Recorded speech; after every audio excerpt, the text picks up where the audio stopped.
Hello മക്കളെ, അപ്പം എല്ലാവർക്കും സുഖമാണെന്ന് ഞാൻ വിചാരിക്കുന്നു. അപ്പം എൻ്റെ ഈ ചാനലിലേക്ക് എല്ലാവർക്കും സ്വാഗതം.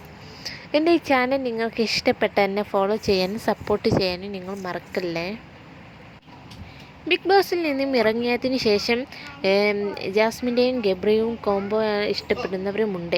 ബിഗ് ബോസിൽ നിന്നും പുറത്തിറങ്ങിയ ശേഷം ജാസ്മിൻ സോഷ്യൽ മീഡിയ അത്ര ആക്റ്റീവ് ആയിരുന്നില്ല.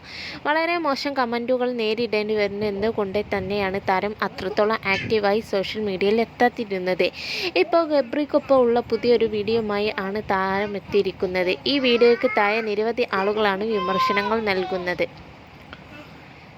രണ്ടുപേരും ബാംഗ്ലൂരിൽ എത്തിയതിൻ്റെ ഒരു ബ്ലോഗായിരുന്നു പങ്കുവച്ചത്. ഇതിനാണ് വ്യത്യസ്തമായ കമൻറ്റുകളായി ആളുകൾ എത്തിയിരിക്കുന്നത്.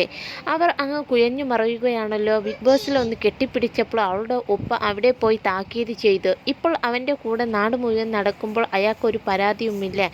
പണത്തിന് മുകളിൽ പരന്തും പറക്കില്ല എന്നാണല്ലോ ജാസ്മിൻ്റെ ചിലവിൽ അല്ലേ ഉപ്പ കഴിയുന്നത്. അപ്പോൾ ഇതൊക്കെ സഹിച്ചല്ലേ പറ്റൂ. ഇങ്ങനെയൊക്കെയാണ് നിരവധി ആളുകൾ കമൻറ്റ് ചെയ്യുന്നത്. അതേസമയം ദിവസം യൂട്യൂബിൽ വീഡിയോകൾ അപ്ലോഡ് ചെയ്തു കൊണ്ടിരിക്കുന്ന ജാസ്മിൻ ബിഗ് ബോസ് റിയാലിറ്റി ഷോയിൽ പോയി തിരികെ വന്നതിന് ശേഷം മാസത്തിൽ 4 വീഡിയോകൾ മാത്രമാണ് അപ്ലോഡ് ചെയ്തിരുന്നത്. Okay, by.